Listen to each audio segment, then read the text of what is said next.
2025 was a strong year for hip hop. It's also the year that rap faced its greatest threat, Aubrey Drake Graham, the boy from Toronto, Canada, who sued his own record label for defamation of character, assault, and illegal business practices, all over Kendrick Lamar's hit diss track, Not Like Us.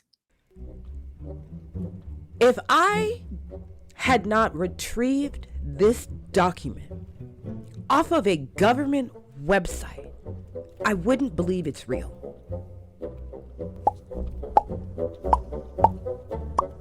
The hardest thing for people to wrap their minds around was how completely detached Drake's version of events seemed from the reality everyone witnessed and experienced in real time. The public had watched Kendrick Lamar dismantle Drake across multiple tracks, culminating in Not Like Us. But the lawsuit framed that moment not as a lyrical loss or a cultural reckoning, but as a calculated corporate conspiracy. Drake never mentioned a rap beef. He just woke up one day and found himself on the receiving end of Not Like Us. For rap fans, the details of the lawsuit were absurd and defied reality. Nevertheless, Drake and his lawyers understood that he had at least a 50-50 chance of controlling the narrative on the court record, which is not required to match the reality of what actually happened. He claimed the diss track intentionally incited violence against him. He argued that UMG recklessly disregarded his safety by releasing and promoting the song. For months, UMG and Drake went back and forth in court filings, arguing their positions and throwing strategic legal shade at each other. For their part, UMG's motion to dismiss pointed out that Drake lost a rap battle and that everything Kendrick said in Not Like Us was protected speech under the First Amendment. The broader context also reinforces that Not Like Us is non-actionable. Not Like Us did not emerge out of thin air.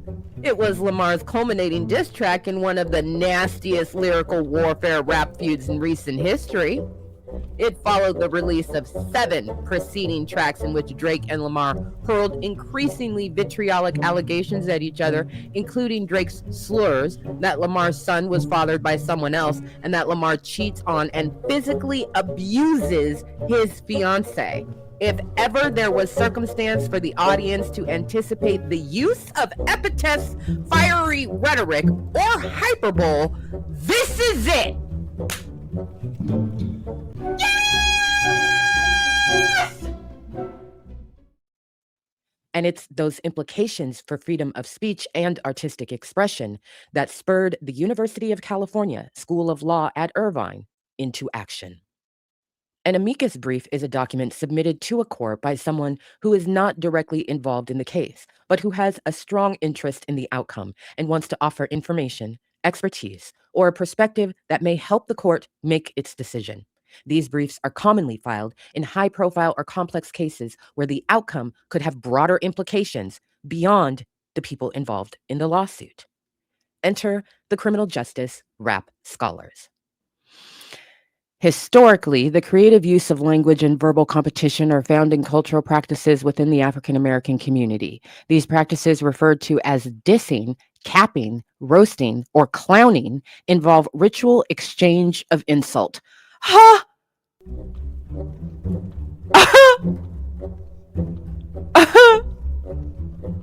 I just descended out of my body. This is sexy. This shit is sexy. Damn.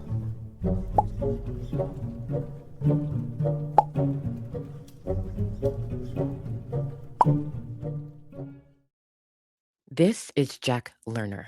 He directs the Intellectual Property, Arts, and Technological Clinic at UC Irvine. Professor Lerner has built his career defending creative and technological expression. In fact, he once wrote an amicus brief in support of Drake when Drake was sued by jazz artist Jimmy Smith over his 2013 song Pound Cake off the Nothing Was the Same album. His work focuses on copyright, media law, and digital rights, especially where new platforms and artistic practices challenge outdated legal frameworks. He has been instrumental in pushing back against efforts to criminalize culture, with a particular focus on fair use, remix art, and First Amendment protections. So I direct the UCI Intellectual Property Arts and Technology Clinic. We work with a wide variety of clients on issues related to intellectual property, freedom of expression, technology, um, including a lot of work with, for example, documentary filmmakers and creators. But we also work with scholars and produce educational resources. And we've worked on everything from a tool to terminate your when you assign your contract as an author or a session player or something. When you assign your copyright, you can then terminate that 35 years later. And we did a tool on that. But this all started when Professor Kubrin and I were talking all the way back in about 2017, and she had just come out with a TED Talk about this issue, and I saw the TED Talk, and I said, "This is a wonderful TED Talk," and I have been interested in this issue for a long time. And she said, "Yeah, I've been working on this. I've written scholarly works about hip hop and so on." But one thing she said, I'll let her talk about that. One thing she said was, I get calls from attorneys all the time saying I'm going to be on, trial is next week, and I've just been told that they're going to use my client's lyrics, and I'm not a scholar of rap music. I don't know much about rap music, and I don't know how to combat this. And Professor Kubrin said, "Well, I'm not a I'm not a lawyer, so I can't really advise you on how to do that. I wish there was some kind of book or some kind of guide or something." And I said, "Well, our law clinic actually sometimes develops exactly that type of resource." With him is Dr. Charis Kubrin, a criminologist, an all-around bad bee, and proud rap nerd. Her research sits at the center of the national conversation about rap lyrics in criminal trials. Dr. Kubrin argues that courts routinely misinterpret lyrics as literal evidence rather than artistic expression, especially when the art is Black.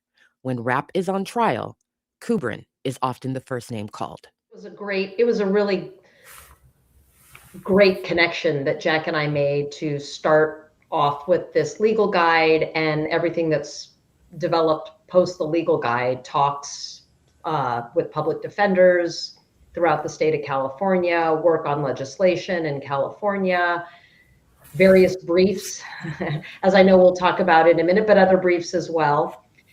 Before that, I got involved in this in, I'd say 2011 is when this whole issue, what many of us call rap on trial, came on my radar.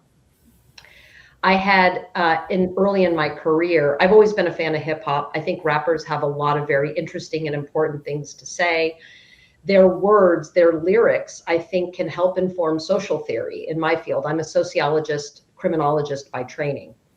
And so I've always been a fan of listening to what rappers have to say and using their lyrics as data for analysis.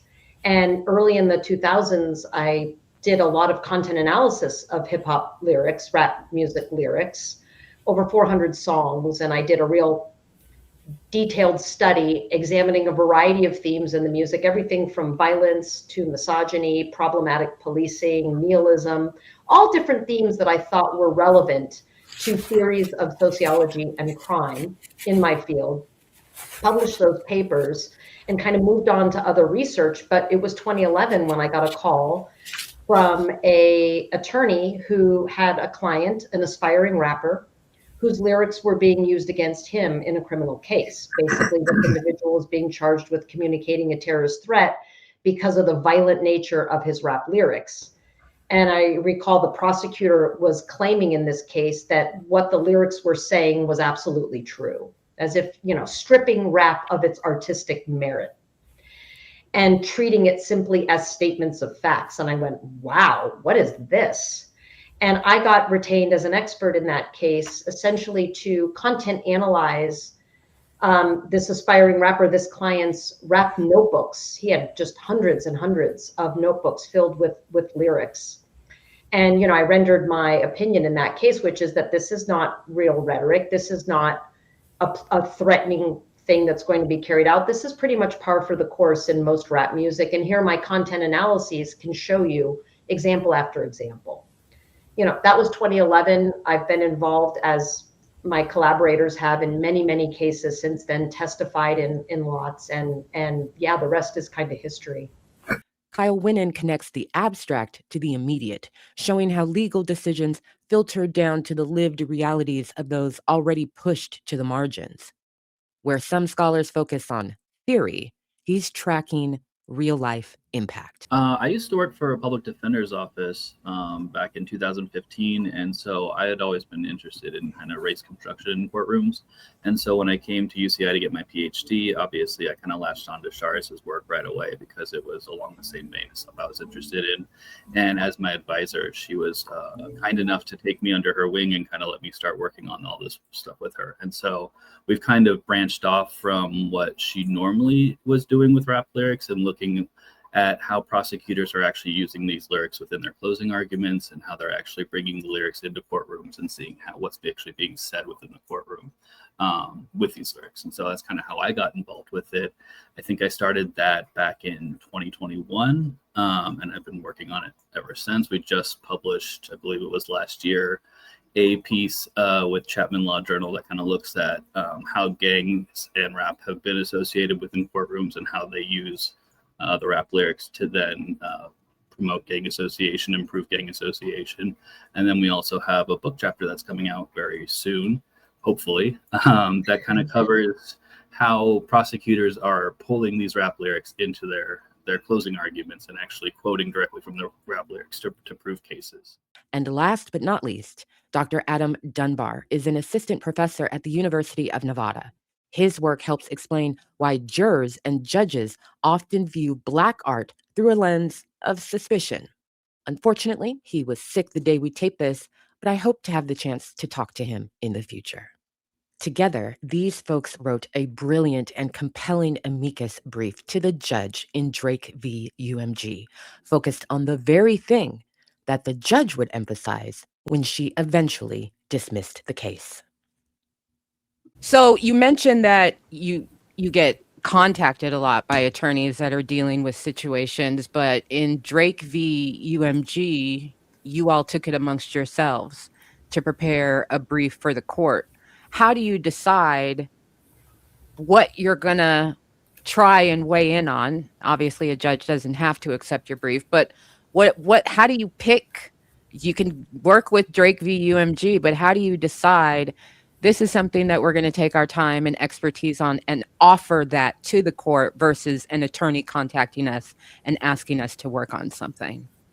Well, I don't know if Charis or Kyle were contacted by press on this, but shortly after the lawsuit was filed, I mean, of course, I heard about the lawsuit. Everybody following this issue, and many who only follow it casually, heard about it, and I immediately said, this is really appalling that Drake would go into court and claim that everything in this diss track is fact. Like I was really shocked, and I was really surprised, shocked, and I felt that it was very dangerous. And someone from the press called and said, "What do you think?" And I said, "This is completely wrong." And Drake himself has spoken out and joined various statements and things like that, speaking out against the use of rap lyrics in criminal trials. In other words, speaking out against the use, treating rap lyrics like they're literal, like they're fact. And so when the opportunity presented itself to weigh in here, we thought that we might be able to help the court understand what's at stake more than just who should win. I don't really personally, it wasn't important to me that one side win or the other, because look, I'm from Southern California, right? I'm not a Toronto guy, but that to me was secondary. If Kendrick had brought a suit saying, Drake was committing defamation, I would have wanted to write the same brief. Yeah, agreed.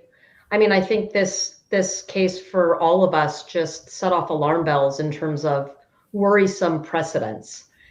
And, we get asked to do a lot of things. I think we took this on. I'll speak for myself. I took this on for that reason, but also we knew it was a high profile case. We knew it was going to get a lot of attention, and we knew it could be precedent setting in that way. In terms of just my personal interest in this, I didn't really know a lot about the research on diss tracks. And I'm familiar with them, and I know general things about them. Of course, the argument applies in general, but when we're talking about diss tracks in particular, wow. Some of the arguments we've made in prior research and in prior writings, in my opinion, really applies there, because there are so many specific conventions with that. So kind of one personal goal for me on top of the let's make sure that we don't set a dangerous precedent here was I want to read the research on what we know about diss tracks and rap battles and learn as much as I can about that. And that was something that I was able to do. I sort of look with each opportunity, is there some way that I can grow and learn and do more? And boy, is there a lot of phenomenal research out there by social scientists, by cultural scholars and others studying diss tracks and their meaning and significance in the rap game. So for me, that was just a real learning experience, and I thoroughly enjoyed that.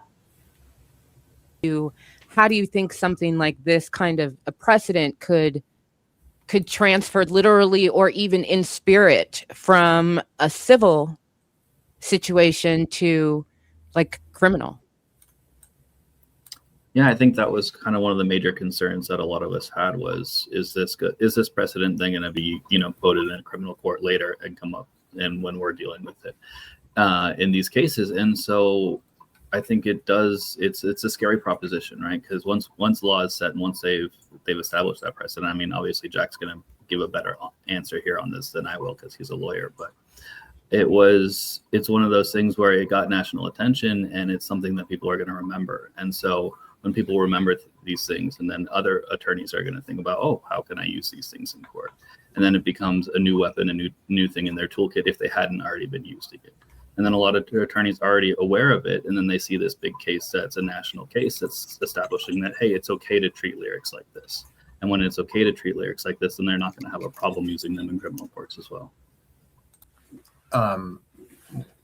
Definitely a concern that there would be that this would be used by prosecutors, as essentially ammunition to get courts to treat rap lyrics literally. And again, we thought that was really a dangerous prospect. You mentioned that you wanted to get into the existing research and writings on rap battles and diss tracks. How long does it take you all to craft a brief like this to the court? And what were the things that you felt like you really wanted to touch home? Yeah, the problem with this sort of thing is that people need things quickly and academics work slowly, or at least this academic does. I like to just get my hands on every piece of existing research on a topic and read it inside out, turn it upside down, and know it before I sit down, think about arguments, and put the pen to paper. And that process can take months. Jack, it took us 3 years to write our legal guide, maybe even longer. So, academia moves at a very different pace than a lot of things, out in the world. Policies, court cases, although we know there's often time lags on that as well. But so we had to decide pretty quickly that this is something that we wanted to do. And we kind of hemmed and hawed. Do we have the time to do it? Do we have the energy to do it? Do we have the resources to do it? Do we have the bandwidth to do it? Because we're all busy teaching courses and doing research of all other kinds. But we decided this was important, and we were going to just laser-like focus on what we needed to write and say. And then once we started doing that, the challenge then becomes saying everything we want to say in a very short amount of space. So the opposite problem came because there was so much work on diss tracks and so much work on rap battles. that I was unfamiliar with, and so many points that we wanted to make, but you have to be pithy and concise and get right to the point. So yeah, I don't remember exactly how long it took us to do all that, but we worked pretty strenuously over a very finite period of time, to do the best possible brief we could with the time that we had. Yeah, and there's a lot more than just writing one portion. It's how much balance to give. Charis, to her credit, I have to give a shout out and acknowledge the substantively the heaviest lifting was that diss track section, which Charis put on her shoulders and really took it on herself to absorb. 3 decades or more of scholarship. I mean, people have been writing about diss tracks since the 80s or 90s, and we're not talking about an article in the LA Times. We're talking about sociological articles, cultural studies, music studies. There's international scholarship about it. I mean, it's a huge rabbit hole. But then there was also the question of, well, how do we explain to the court what's at stake? How do we explain to the court why this matters? How much do we get into defamation law versus talking about the bigger issues? How much do we get into the racial component of this specifically, and the fact that rap music is a Black art form, is heavily associated with Blackness, whether it's practiced by a white person, a Hispanic person, or someone from another country. It's still associated with American Black culture, and as a result, it's used as a vector to introduce racial bias into the court system.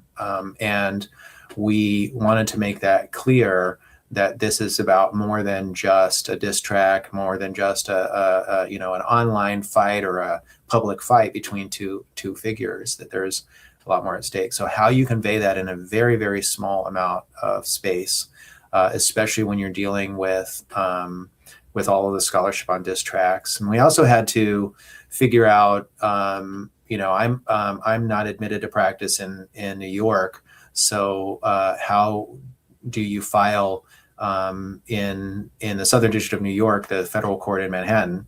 And it turns out you can actually file. You don't have to have a sponsor to be temporarily admitted.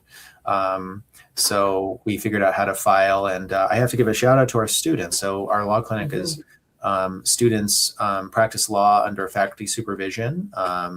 And so we actually had 5 students on the brief that I want to give a shout out to: Alexander Avakian, Dalara Abbasi, Madeline Kavusi, Bonnie Wong, and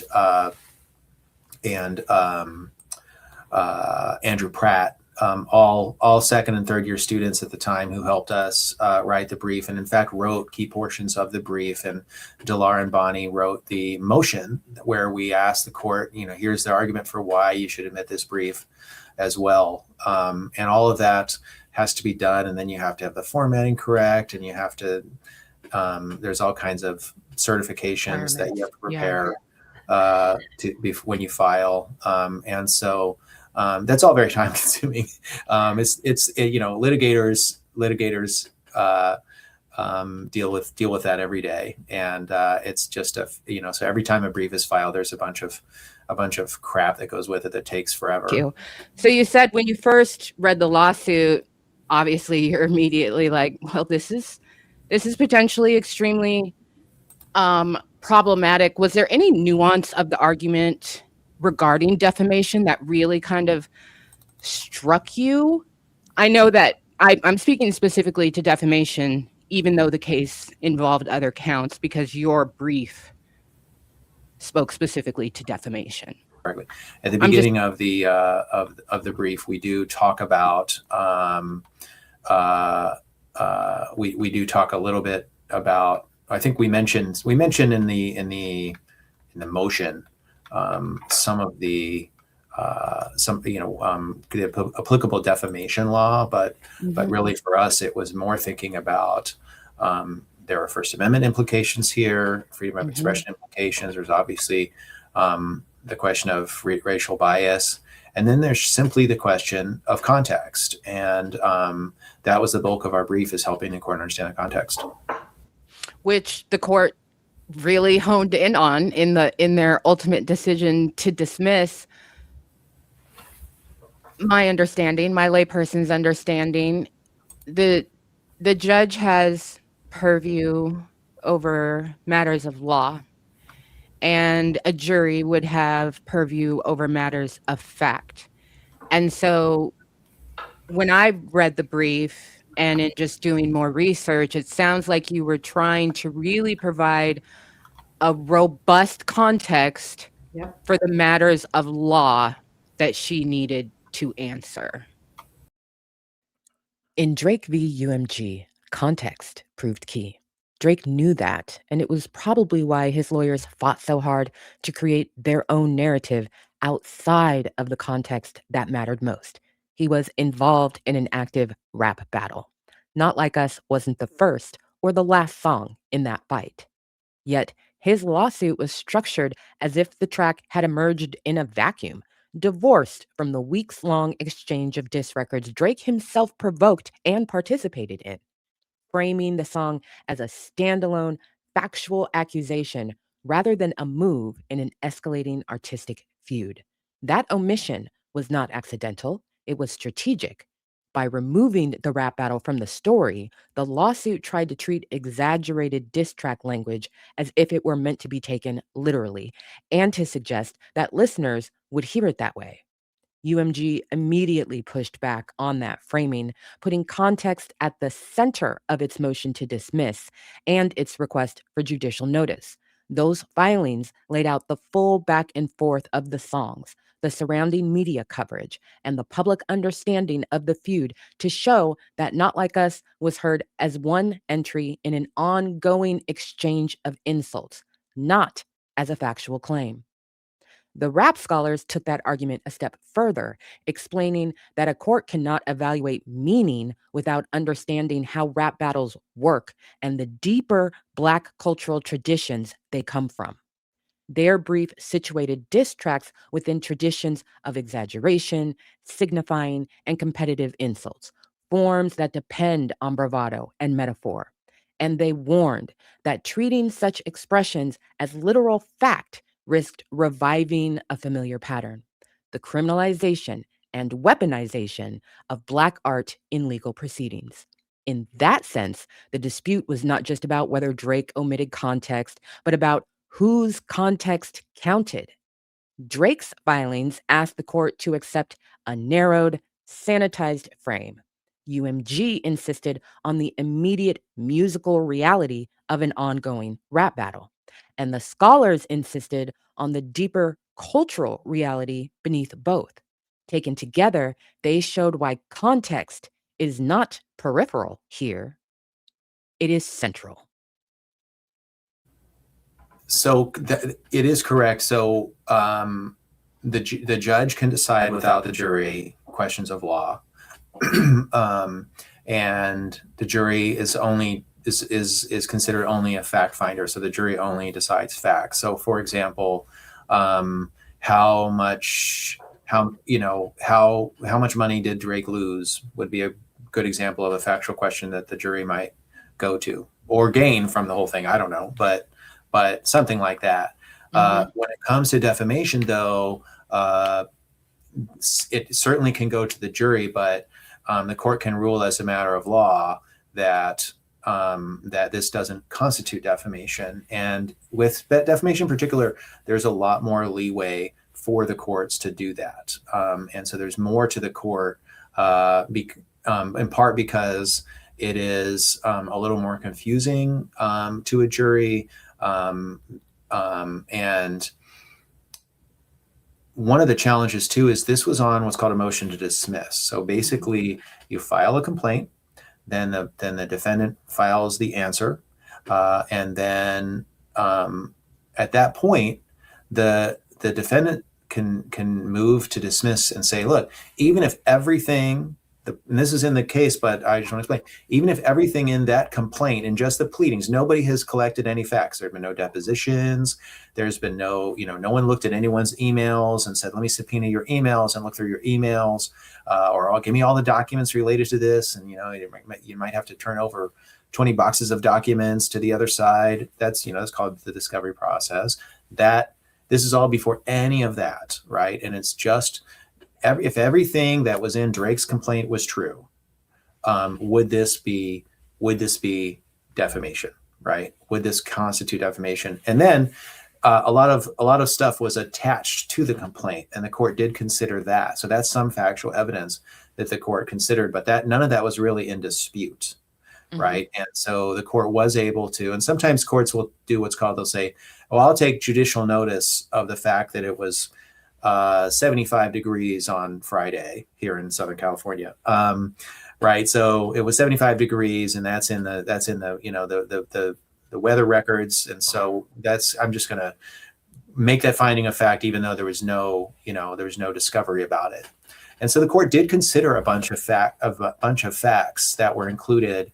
But ultimately the court said, Kendrick Lamar said all these things. And that is true, but the legal question, it's not a factual, it's a legal question, is that actionable? Can you sue over that? And in that, the court does have the authority and the responsibility to look at questions around context, hyperbole, and so on, right? And so there's a lot of case law and support that goes back many years that says courts can look at these things before they send it to a jury, right? And can make these calls about context, hyperbole, and the like. So there's a big difference between something that's a newspaper article reporting the mayor stole $5,000 from the pension fund on August 15th, and it's reported on the front page of the New York Times, right? Versus a political speech where someone's saying the mayor's a crook, he's stealing our money, he's a bad guy, or she's a bad gal, whatever. The court can say, look, a political speech with vague allegations is different from a newspaper report, just as a diss tract is different from a statement that you might make in a news report. Yeah, let me add to that, because it's great. This is why I love having Jack on the team, he's such an integral part of our team. Is all of the legal stuff is really, I'm just a criminologist who conducts studies on a variety of different topics. I don't really know the law the way that, of course, Jack and others that are experienced that way know the law. My goal in all of these cases, in all of these briefs that I've written, is simply to provide the information needed, the context, as you mentioned, Absta, needed for decision makers to make good decisions. And especially when there's the threat of misinterpretation or misinformation, like when prosecutors say, for example, rap lyrics are nothing more than autobiographical statements or actual threats. I have to say, whoa, wait a minute here. You are completely ignoring, the artistic elements of rap music that require consideration when lyrics or videos are included in criminal trials. I mean, that's something different than what we're talking about here. So my goal is simply, I get very detached from the outcome of the case. I don't even necessarily always understand the legal issues at play. Mm-hmm. Don't ask me to define defamation from a legal standpoint. But whoever is going to be making that decision, whether it's a judge in this case or a jury in a criminal case, I want them to be armed with the correct information, the best context, background, and research, so that they can make the most informed decision, so that a defendant gets a fair trial, which is all we really care about. It's important that any individual receive a fair trial. And that's really where I'm coming from in all of this.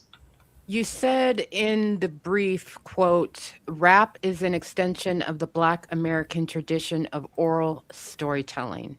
When courts ignore rap music's history and artistic conventions, the effect is to deny rap the status of art and instead flatten lyrics into literal confessions or statements of specific intent.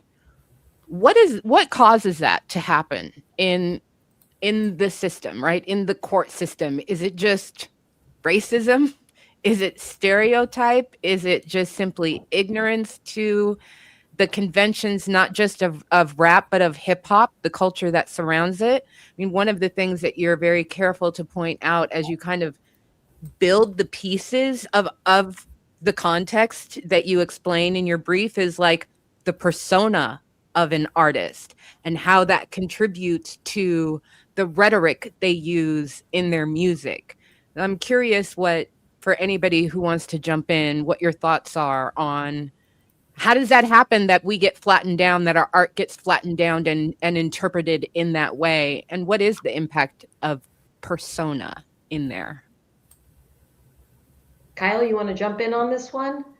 Yeah, I think it's a couple things really. I think there's a lot of stereotypes that go along with rap music that people who aren't into rap music, hold about the people who sing and who write these lyrics. And then I think our legal system is very adversarial, right? And so whoever is going to be the lawyer against who's going to be using those rap lyrics is looking at those lyrics kind of as a tool, or it's just something that they can use to win a case. And as a lawyer, your job is to win the case using whatever tools are available to you. And so if you have a tool where it's going to bias some of the people, or maybe you are also biased so you don't realize how biasing that is, you're set up in a way that the system's encouraging you to use those lyrics in whatever way that's going to be most effective, right? And so what happens there is we have these abilities to bring statements in and to have them spoken in court. And then once that happens, you have all these different triggers working in the background that kind of purvey some of these stereotypes about rap music and the people who sing it. Prosecutors, when I first got involved in this in 2011, I was just in shock. Like, how is this happening? Why is this happening? And then slowly but surely, as more and more cases I've been involved in are occurring, it realizes, well, it's happening because it works. It's an effective tool, just like Kyle said. And why is it an effective tool? And that is precisely going right back to the stereotypes and biases that individuals hold, including courtroom actors, including, all of us that are exposed to the media and the demonization of rap. We have a section in our legal guide that Jack and the students really drafted nicely that presents the history of the demonization of rap music in our culture, in society more broadly for decades. And if people are not familiar with rap, and take a look at your average juror in this country, I think about folks, older folks that maybe are not exposed to rap music, that don't listen to hip hop, that don't see videos, on any given day. And then this evidence comes in court. I mean, I've seen it with my own eyes where their mouth drops open. And I liken it to, if you've never seen a horror movie and you don't know anything about horror movies, and then someone drags you to see like Texas Chainsaw Massacre, right?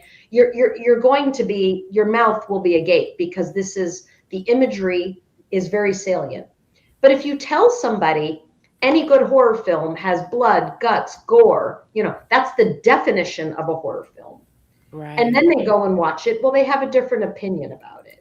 So I think, without that experience and knowledge, people rely on stereotypes, and those stereotypes carry into the courtroom and affect decision making. And we have experimental research that supports these claims that we're arguing. Yeah, and I'll just point out a couple of things to build on what Kyle and Sharis said. One is that not only jurors, but if you look at the demographics of judges, most of them are older, most of them are white, and most of them are former prosecutors. Mm-hmm. The other thing is that prosecutors know what they're doing. They know that this is a way to bring in racial bias with a wink and a nod. And it's since 2004, it's even been in some of their manuals. It's like, we want to show the defendant's true who they really are. Mm. And so, you know, they're going to show up, and this is in one of the manuals, they're going to show up in a suit looking nice and trim, but we want to show them as the do-rag wearing, you know, criminal that they are.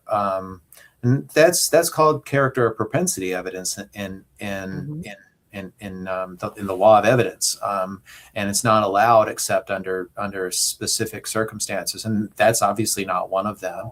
And one of the things that we did in the book chapter that we wrote is, you know, prosecutors routinely will say, okay, well, I want to get this evidence in because it shows motive. It shows knowledge of the drug trade or whatever it may be.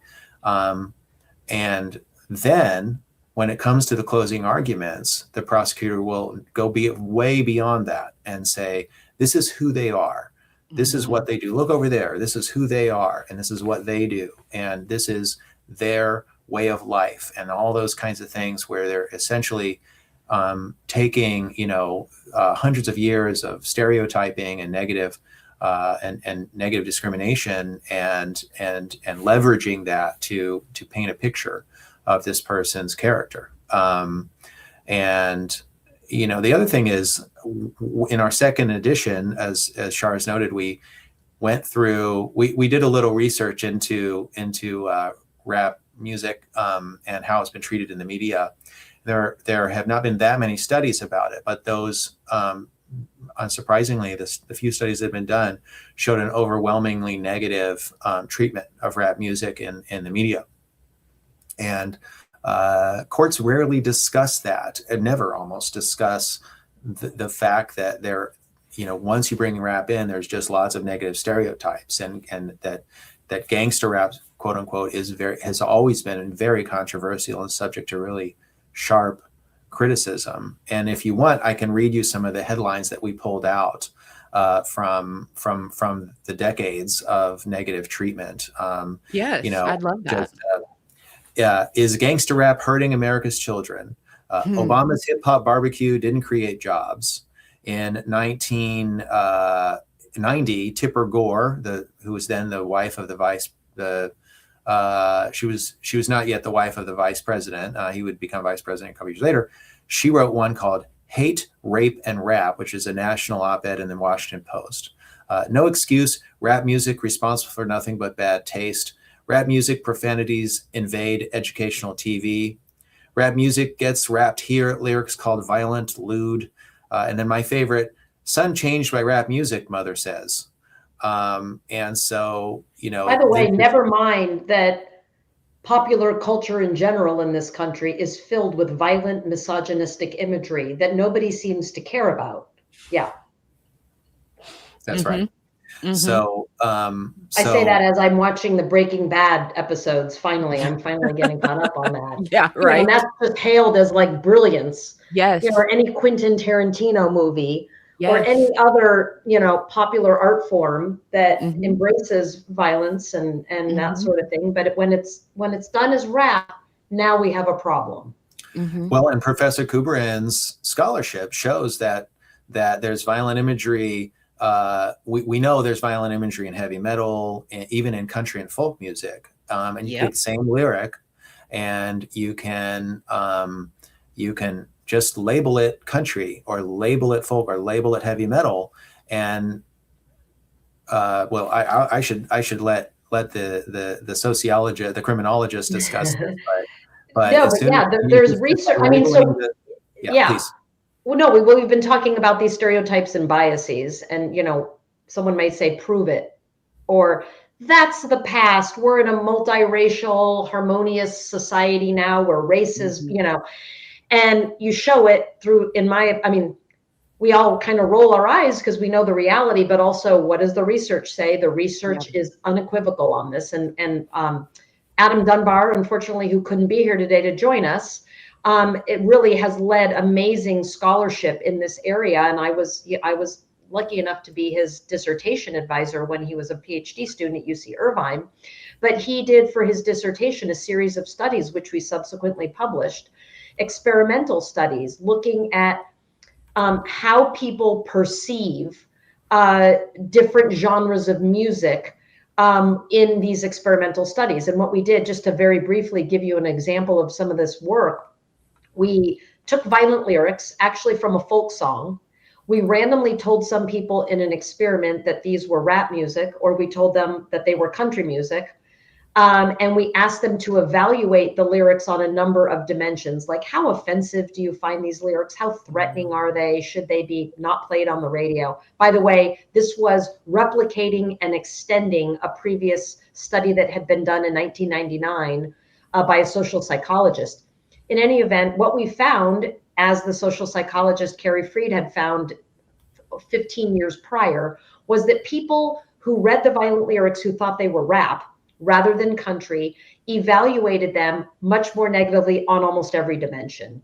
And in particular, they thought the lyrics were more offensive, dangerous, and likely to be true. Again, same exact rap lyrics, just different labels of genre, rap or country. We followed those studies up, asking people not to evaluate the lyrics, but to evaluate the character of the artist who wrote the lyrics. And this time we added in a third category for heavy metal music. So again, participants in our research were presented with a set of violent lyrics from a couple of different songs. And then some were told they were rap, some were told they were country, some were told they were heavy metal. We asked them to evaluate the artist of the lyrics. And what we found, that when they thought that it was a rapper who wrote the lyrics, they judged the artist as much less intelligent and artistic, but much more likely to be involved in a gang, have a criminal history, and be violent in nature. And so these are the stereotypes that people bring in. These were participants. This was national survey done, essentially, experimental study. So these are all juror, folks that could be serving on juries with these biases and stereotypes coming in. And again, lyrics were the same across all the dimensions. So you can't say it's something about the content of the lyrics. The work of the rap scholars can easily be compared to the work of the freedom writers of the historical civil rights movement. It's about intervention. Freedom writers entered systems that were operating unjustly, knowing that neutrality itself was part of the harm. The rap scholars do something similar. They step into courtrooms and legal debates where rap lyrics are routinely flattened, decontextualized, and treated as evidence of criminality, and they force the system to confront history it would otherwise ignore under the claim of being impartial. But the rap scholars are corrective actors. Like the freedom writers, their work is about exposure and disruption. They surface the unspoken rules, racialized assumptions about violence, credibility, and Black expression that courts often pretend do not exist. And just as the freedom writers didn't invent segregation but made it impossible to deny, the rap scholars don't create bias in the justice system. They make it visible, documented, and harder to excuse. They understood that treating rap lyrics as literal, factual assertions does not stay confined to celebrity litigation. It reshapes how speech is evaluated across the legal system. Once courts begin carving exceptions where artistic expression can be reinterpreted as evidence of wrongdoing or intent, the censorship effect spreads well beyond any single case. What looks narrow on paper becomes expansive in practice. That threat falls everywhere, but it doesn't land evenly. Genres like rap are uniquely vulnerable to being misunderstood or weaponized when stripped of context. The scholars recognized that weakening protections for this kind of speech would hit rap first and hit rap hardest, continuing a long pattern in which Black expressive forms are policed more aggressively and granted less interpretive grace. Their intervention was about defending freedom of speech at its edges, where it is most likely to be tested, distorted, and ultimately denied. Well, I mean, I think again, what's at stake is this is, by far the most prominent rap battle ever, if not maybe Biggie versus Tupac could compete. Maybe. but in terms of record sales, in terms of attention and news media, I would say this was more more prominent even than that. And so the idea that this could end up becoming law, that in the most prominent case involving hip hop, maybe in the history of hip hop, a court held that what is said in on wax is actually should be treated like a news report on the front page of the LA Times or the New York Times. That could influence a generation's worth of cases. And one thing that we do when we present about this, we talk about Tekashi 6ix9ine, Young Thug. We have Kendrick versus Drake. We have Snoop Dogg, his lyrics were brought up in a murder trial in which he was acquitted in the 1990s. Many other examples. Project Pat from 3-6 Mafia in Memphis. His rap lyrics were brought up in a trial about gun charges. The list goes on and on. But for every one of these prominent prosecutions, there are well over 100 cases involving people who aren't famous, who don't have a record deal necessarily, may not even have a record or a CD. They may just have lyrics literally stuffed in between the seats of their car that get looked at by the police when the car gets towed, and then they get charged. That happened, right? Or someone might simply appear on a video and not be rapping in the video or have written any of the raps, but just appear on a video. And so the idea that in the most prominent prosecution, or excuse me, not prosecution, the most prominent litigation ever in the history of rap music could be that could be a precedent is really a dangerous prospect for us. And so that was one of the reasons why we really felt it was important to put in this massive amount of time and effort into sharing this perspective with the court. Yeah, and what is the chilling effect for aspiring rappers on something like this? I mean, if rappers want to be able to speak about whatever they want to speak about, including injustices in their communities, like interactions with the police that are problematic, and do so without fear of repercussion, of having their lyrics used against them.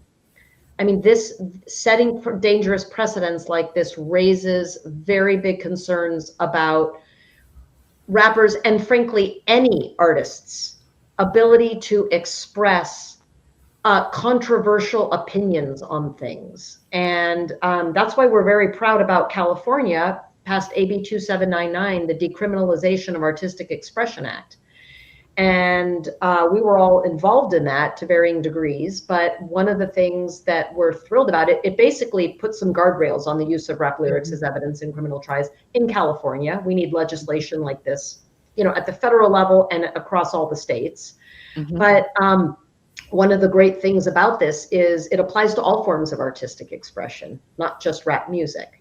Painters, sculptors, drawers, poets, all of this. That creative expression is so fundamental and vital in our society, and especially in today's context. And so when you start monitoring this and having the police monitoring people's YouTube videos, looking for instances where, the lyrics are questionable in their mind, and moving forward with cases against these individuals, it's worrisome, and it should be worrisome to everybody, whether you like rap music or not. Facts. The other issue is that record companies finally, really started to take notice and say, wait a minute, this is really bad for hip hop as a genre, as a movement, and as a really important part of our business. And so they've when some of the record companies threw their support, including Universal Music, behind behind, trying to put guardrails on this practice. That's one thing that I think helped a lot of people take notice. Drake's argument on defamation was essentially people believed it, so it must be defamatory. What's wrong with that argument? Right? A lot of people spent a lot of time going down the Drake scandal rabbit hole and declaring Kendrick Lamar's lyrics to be true, whatever true meant to them, and not defamatory. The point of that quote and similar quotes like it is really to say that the audience understands that they are part of a rap convention when they participate in the listening and exchange of comments about diss tracks. That there is these conventions that are out there, and that the audience is part of that, and that this is all part of these broader conventional normative conventions of rap music, particularly diss tracks. So it's not as if audiences think that they are reading court documents that verify this fact is true or not true, or as Professor Lerner said, some article in the New York Times that is leading out all the details, right? Audience members, hip hop fans, people of popular culture are well aware that these are diss tracks. They may have strong opinions about them. They may have formed concrete opinions about them, but they're also operating within that context of hip hop, rap music, diss tracks, and they're well aware of those normative conventions. They're well aware of what diss tracks are aiming to do. Hit below the belt, be outrageous, be dramatic, piss the other person off, bring drama and attention. It's part of that context. And so I just wanted to be clear in presenting that. We wanted to be clear that the audience knows and understands this. They are not sitting here going, this must be true because Lamar said it, or this must be true because Drake said it. Done. They understand this is part of a diss track and part of a larger context. When I think about some of the statements that come through, especially like in history, like if we look at the rapper's persona, because I know you mentioned persona, and think about like Eminem, right? He has three really different personas. So he's got Marshall Mathers, which is kind of like himself, and then he's got Eminem, who is the lyricist, and then he's got Slim Shady, who says some of the most outrageous stuff that's ever been put on tracks before. And when you listen to that, you're not necessarily expecting to take anything that's said there literally here. And so I think some of the stuff that was going on with Drake and Kendrick, it was you had two teams, kind of like I'm Team Kendrick, I'm Team Lamar, and they end up battling, but it's within that sphere that Charis is talking about. And so how truthful the statement isn't so much as a concern as what is actually being said and how powerful it's being said.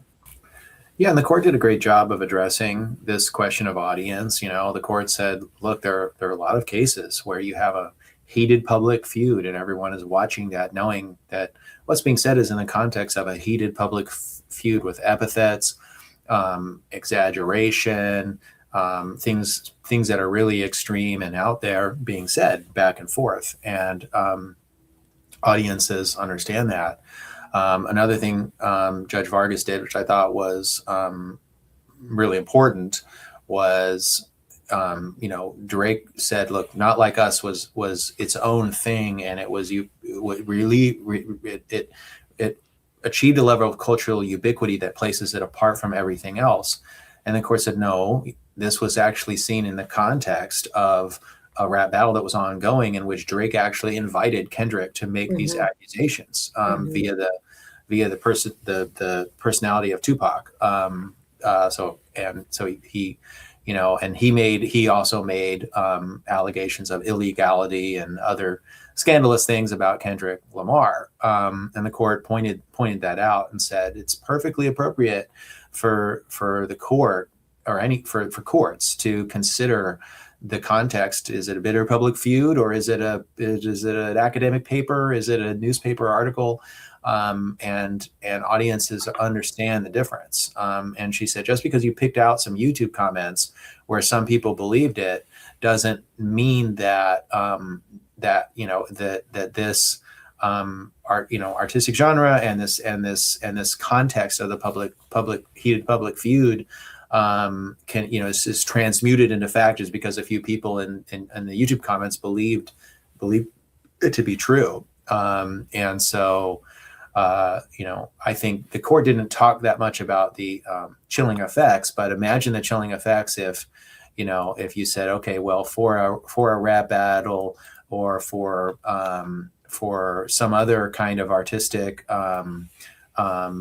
conflagration, some artistic fight or argument that's going on, that if enough people actually take this seriously and think this is real, for whatever reason, then now you're going to be liable in court. That's really pretty extreme, and it's the court's job to say, no, we have to protect freedom of expression, and defamation laws is very closely related to freedom of expression. Yeah, by the way, this as Jack mentioned, and as you all know, this feud, this back and forth had been going on for years, and there's dozens, if not hundreds, of rap battles and diss tracks that have been going on for decades.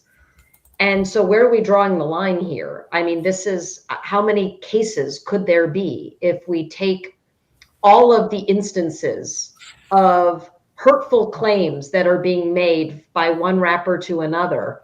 It just is, it's like when I talk in court and I'm testifying and I say, if every rapper did 1/10 of what they say they're doing when it comes to violent acts or threats, it would be a level of violence unheard of in the world.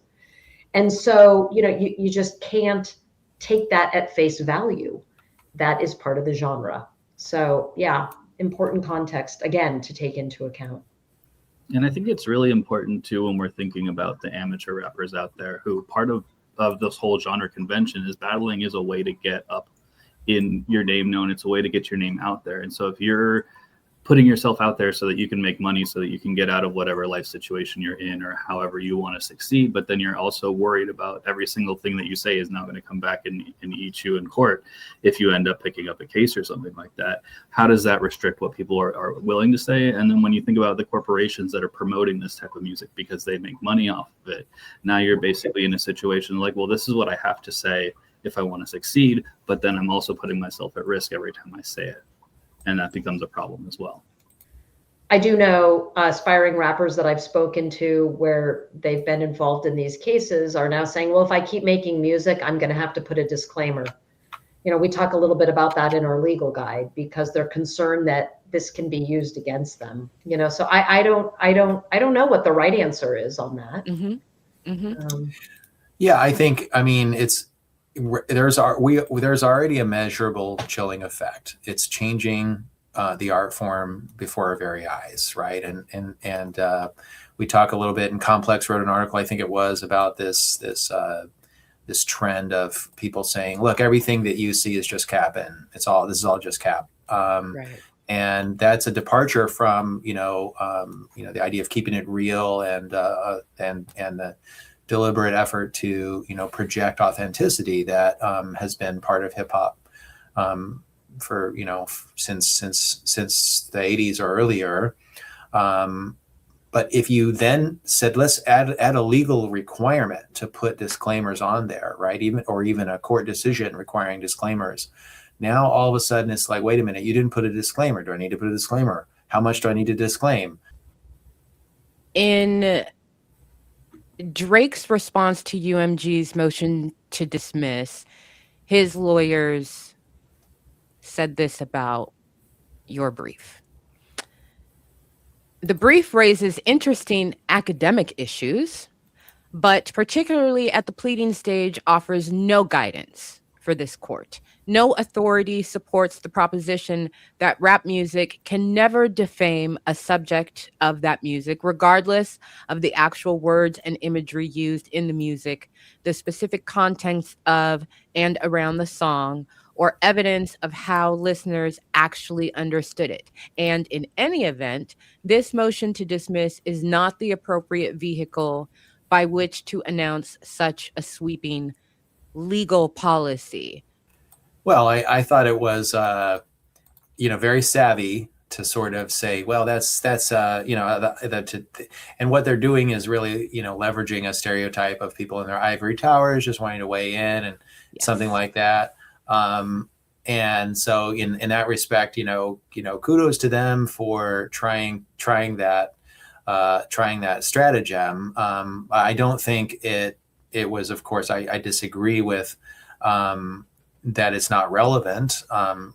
It's very clear that when deciding whether something is fact or opinion, that's for the court. That doesn't go to the jury. It has to go, the court decides first, even on a motion to dismiss where very little or no fact finding has taken place. As a result, an amicus brief is very relevant to this question of fact versus opinion. Nowhere in our brief do we say, no rap can ever be defamation, and so Right. That you might call that a straw man argument. They made our argument seem, I don't know if that's what you call it, but they made our argument seem more extreme and out there than it actually is if you read the brief. It was, in my view, it was clear that we were trying to provide context to the court, and literally context is literally what the court is required to consider when making this determination, fact versus opinion. So they took their best shot, and it was probably, they took their best shot, but I think I obviously disagree with that statement. The real danger in Drake's lawsuit was not just to this one rap feud, but to rap as a form of expression. That is why the rap scholars mattered. They were not there simply to educate the court about music. They were there to prevent a constitutional injustice. Drake's lawyers chalked the amicus brief up to nothing more than a so-called interesting academic question in an attempt to shrink the power of facts and their context. And that is why the judge dismissed the case. Context. Judge Vargas wrote in her decision, quote, "Not Like Us cannot be viewed in isolation, but must be placed in its appropriate factual context.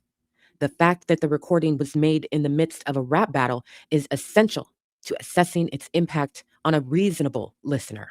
The average listener is not under the impression that a diss track is the product of a thoughtful investigation. It is in this context in which such lyrics as, 'Say Drake, I hear you like 'em young,' from the recording must be assessed."